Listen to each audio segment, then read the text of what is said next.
59th Street car source where you observed an individual that you now know to be Joseph Rosenbaum. Yes. How many times that night did you observe that person? Just the one incident.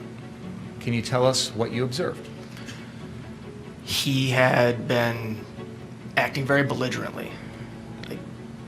He had asked very bluntly to shoot him.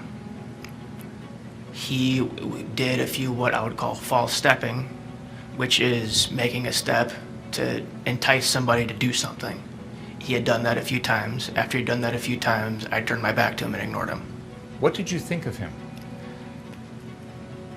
A babbling idiot. You'd agree, however, it's listed barrel guard. There's nothing on here listing barrel of gun. Correct. So if, for example, Joseph Rosenbaum touched the barrel of that gun, we'll never know that, right? I have no way of determining it. Because it wasn't sent to you for analysis, right? Yes. So if I told you that's a different angle, that's Mr. Rittenhouse on the ground, that's Mr. Huber holding skateboard, and that's a firearm, you'd agree it appears that Mr. Huber is touching that firearm. Would you agree with that? That appears to be the case. And so the fact that, I don't know where that is on the gun, but the fact that the DNA isn't there, and everybody thinks DNA is this thing that proves everything, you'd agree that we can see he's actually touching the firearm. What is your question? Well, the fact that it's not present, and I don't know where on the gun that is, but the fact that DNA is not present in any of the areas of the firearm for Mr. Huber doesn't mean that he didn't actually touch it. Correct. Whether DNA was detected from an individual or not does not mean that they did not touch that item. People who are surrendering, they'll put their hands up, but they'll do other things, correct?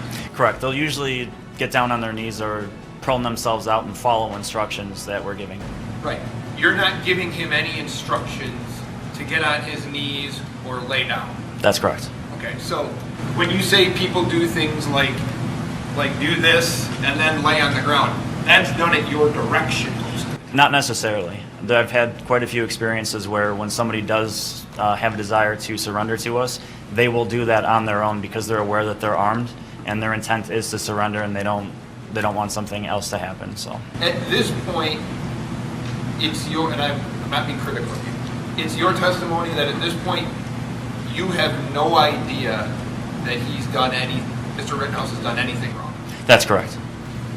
Now, to be fair, in hindsight, the person who was involved in this was, for lack of a better term, you didn't know it at the time, but he was surrendering to you. That's quite possible, yes.